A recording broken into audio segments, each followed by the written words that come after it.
Welcome back to my channel. My name is Shaurabh Tiwari. So, in today's video, I have come up with some strategies how to start class 12th studies. Okay, how to prepare chemistry, physics, maths. Okay, so in on this topic today so first of all, let's talk about chemistry. How to prepare chemistry for class 12th. Not just for class 12th. If you are willing to prepare for JEE mains, NEET, that will be helpful for you as well if you study your 12th class properly. Okay, so let's start. So before you start class 12th, आपको क्या करना है कि आपको आपकी जो class 11th की जो आपने जो बेसिक चीज़ पढ़ी उसको आप पढ़िए, पहले इसको अच्छे से क्लियर कीजिए। आप यदि आप भूल चुके हैं तो आप बुक से थोड़ा उसको रिवीजन कीजिए। देखिए क्या है कि केमिस्ट्री में आप अगर जा रहे हैं प्रिपरेशन करनी 12th की, तो देखिए 12th में क्या है कि आपको एडवांस लेवल की चीज़ें भी देखने को मिलेंगी। 11th से आपको यहाँ पे एडवांस की चीज़ें देखने को मिलेगी। यदि आपके 11th आपकी वीक है तो 12th में आपको बहुत प्रॉब्लम्स होंगी।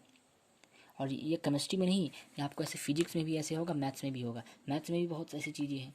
जैसे मैथ्स में आपका पहला चैप्टर होगा जो आपका आएगा इसमें रिलेशन फंक्शन, जो कि सेट से रिलेटेड है। और 11th में जो आपका चैप्टर था फंक्शन उससे रिलेटेड है, तो आपको वो भी ध्यान रखना होगा। तो गाइस देखिए, केमिस्ट्री आपको अच्छे से तैयार करनी है, फिजिक्स अच्छे से तैयार करनी है। पहले केमिस्ट्री की हम स्ट्रेटजी की बात कर लेते हैं। देखिए केमिस्ट्री की स्ट्रेटजी आपको करने के लिए सबसे पहले क्या चाहिए कि आप केमिस्ट्री के जितने भी चैप्टर्स हैं उसको सभी को आप डिटेल में पढ़िए, क्योंकि शुरुआती दिनों में आपको एग्ज़ाम्स में आपको क्या है कि शुरुआती दिनों में आपको एग्ज़ाम्स आने वाले नहीं हैं। आपको एग्ज़ाम्स 8 से 9 महीने बाद होते हैं। तो आप क्या करना है कि शुरुआती दिनों में आपको आपको हर एक चैप्टर को इन डिटेल पढ़ना है, डेप्थ में पढ़ना है, गहराई से पढ़ना है। हर एक कंसेप्ट को की बारीक से बारीक आपको नॉलेज लेनी है, आपको रटना नहीं है। सिर्फ आपको हर एक चैप्टर को डेप्थ में पढ़ना है, कोई याद नहीं करना, कुछ भी याद नहीं करना, सिर्फ आपको कंसेप्ट समझना है। एक प्रॉपर नोट्स बनाना है, हर एक चैप्टर का प्रॉपर नोट्स, और उसमें विथ कंसेप्ट आपको पूरे तरीके से, आपको अच्छी तरीके से उसको नोट्स बना के उसको नोट डाउन करना है। ठीक है, इस तरह से आपको हर एक चैप्टर की डिटेल पढ़ना है। उसके बाद क्या होगा कि जब आप एग्ज़ाम्स में आएगा तो आपको आसानी होगी आपको याद कर। तो एक राइट स्ट्रैटेजी के साथ यदि आप इस केमिस्ट्री को पढ़ेंगे तो आपको प्रॉब्लम्स भी नहीं होगी और अच्छे से उस पर स्कोर भी कर पाएंगे, अच्छी कमांड अपनी बना पाएंगे। चलिए, तो केमिस्ट्री में आपको पता चल गया ना क्या करना है आपको। केमिस्ट्री में आपको सबसे ज़रूरी काम क्या करना है आपको कि हर एक चैप्टर को आपको डिटेल में पढ़ना है। देखिए मेरा जो मानना है, मेरा एक्सपीरियंस है, मैंने जो पढ़ा 12th में, देखिए केमिस्ट्री में क्या होता है कि बेसिक्स चीज़ें वहाँ पे बहुत यूज होती हैं। बेसिक्स चीज़ें बहुत यूज होती हैं, बहुत एक्सेप्शंस होते हैं, बहुत अपवाद होते हैं केमिस्ट्री में। यहाँ पे यदि हमने एक स्टेटमेंट कहा, अगले ही स्टेप में दूसरी स्टेटमेंट पे वो क्या होगा, वो हमारा जो पहला कंसेप्ट था वो रॉन्ग हो जाता है, फेल हो जाता है।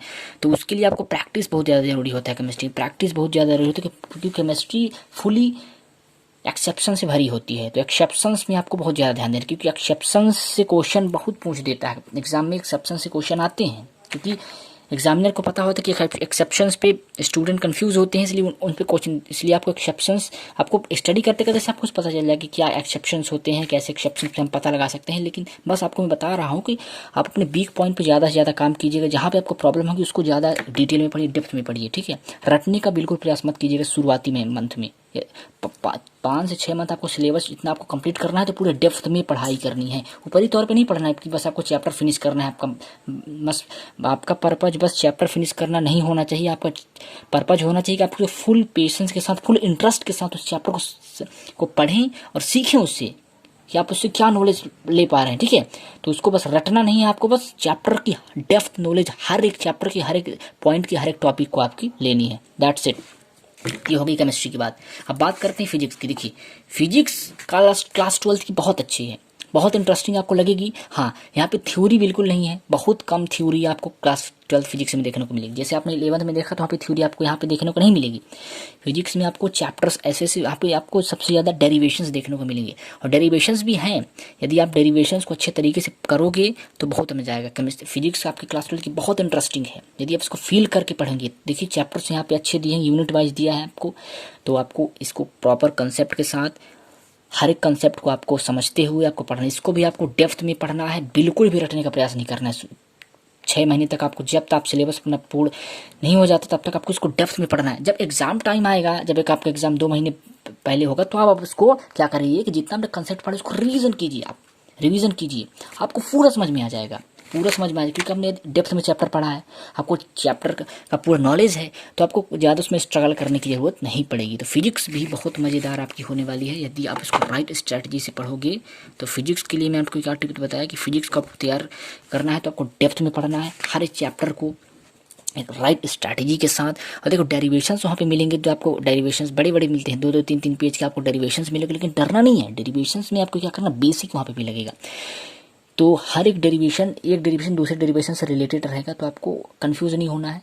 एक फॉर्मूला आपको याद करना है तो दूसरा फॉर्मूला भी उसमें आपको अप्लाई कर देना, मतलब एक डेरिवेशन का फॉर्मूला दूसरे डेरिवेशन में यूज़ होगा, तो आपको डेरिवेशन के फॉर्मूला अच्छी तरह से लर्न कर लेना है ताकि आपको कोई प्रॉब्लम ना हो। और डेरिवेशन को समझना है अच्छे तरीके से, सीखना उसको। डेरिवेशन में पहले थ्योरी आप समझिए, उसके बाद उसको अप्लाई कीजिए प्रैक्टिकली, तब आपको समझ में आएगा, ठीक है। डेरिवेशन में आपको करना है तो डेरिवेशन करने के लिए आपको प्रैक्टिकली समझना होगा। और रही बात आपकी डेरिवेशन में, आपको फॉर्मूला की पूरी जितने आपको याद करना पड़ेगा, क्योंकि इनसे आपको न्यूमेरिकल्स नहीं बन पाएगा। यदि आप डेरिवेशन याद नहीं करेंगे तो डेरिवेशन आपसे न्यूमेरिकल्स नहीं सॉल्व हो पाएंगे। तो आपको न्यूमेरिकल सॉल्व करने के लिए सबसे पहले आपको फॉर्मूला याद करना होगा, तो फॉर्मूला याद कीजिए। तो ये बात होगी फिजिक्स के लिए। डेरिवेशन और थ्योरी इसमें ज़्यादा है नहीं है, जो थ्योरी है थ्योरी का आपका कंसेप्ट समझ लेंगे। जहाँ आपने कंसेप्ट समझा, थ्योरी आपको याद करने की कोई ज़रूरत ही नहीं पड़ेगी, आपको ऑलरेडी वो समझ में आ जाएगा, ठीक है। तो ये आपकी फिजिक्स क्लियर हुआ, केमिस्ट्री क्लियर हुआ। अब बात आती है मैथ्स की। देखिए क्लास 12th मैथ्स।